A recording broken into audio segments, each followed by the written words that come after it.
बबुआ हमार राजा होई है राजाधी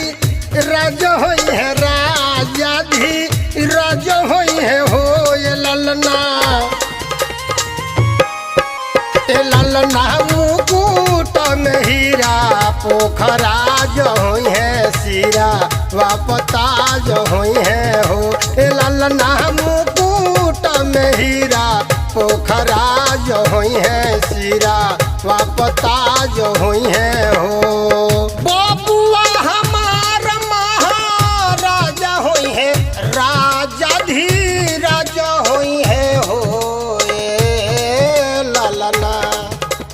ललना मुकुट में हीरा पोखरा जो होई है सीरा वापता जो होई है हो ए ललना मुकुट में हीरा पोखरा जो होई है सीरा वापता जो होई है हो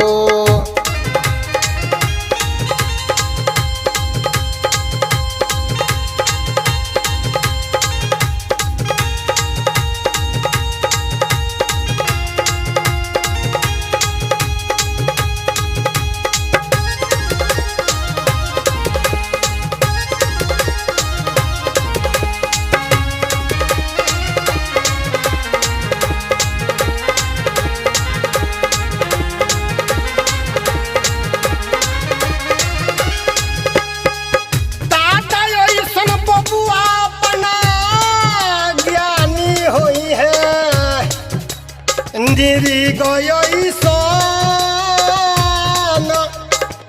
दानी होई है हो ए ललना अखिल भूमंडल राजधानी होई है बापे औस खानदानी होई है हो ए ललना अखिल भूमंडल राजधानी होई है बापे औस खानदानी होई है हो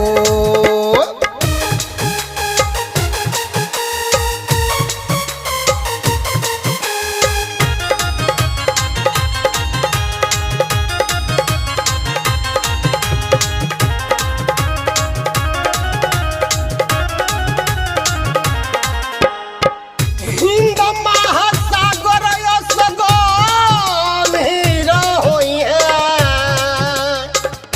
धारा सोन धीर होई है हो ए ललना वीर बहादुर रणधीर होई है देश के तकदीर होई है हो ए ललना वीर बहादुर रणधीर होई है देश के तकदीर होई है